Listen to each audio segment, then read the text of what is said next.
La réserve biosphère de Togodomounou est l'une des 3 aires protégées sur lesquelles intervient le projet de gestion intégrée des périphéries des aires protégées du Togo, JIPAP, qui est la composante 2 du programme gouvernemental togolais d'appui à la lutte contre le changement climatique, la protection de la biodiversité et l'agroécologie par LCC+, sous le financement de l'Union européenne. Le 27 juin 2024 dernier à Notchen, les différentes parties prenantes se sont réunies en atelier pour lancer les activités du projet sur la réserve Togodomounou.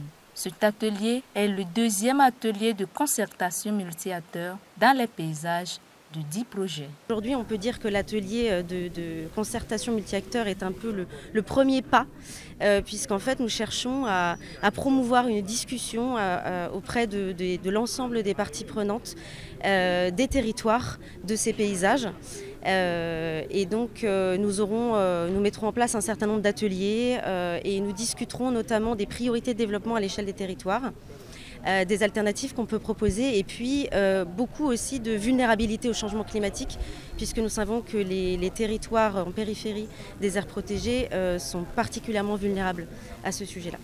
La mise en œuvre des activités du projet s'appuie sur des approches participatives et donc il ne s'agit pas d'aller faire quelque chose mais il faut discuter avec les communautés pour avoir leur point de vue, leur appréciation sur les questions. Et donc, nous voulons leur présenter les activités, les discuter et pouvoir créer des cadres de discussion pour pouvoir pérenniser les résultats que nous allons obtenir au fur et à mesure dans la mise en œuvre du programme. Cette rencontre a permis d'établir le diagnostic des enjeux liés à la gestion et préservation de la réserve du Togodomounou par les participants assistés par le consortium d'ONG portant le projet.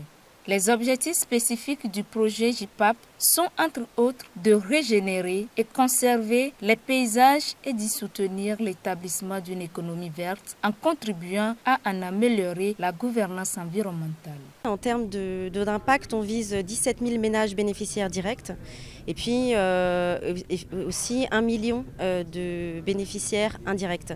Et voilà, on espère effectivement qu'en menant ce projet en consortium de façon intégrée et intelligente tous ensemble, qu'on ira même au-delà des impacts prévus.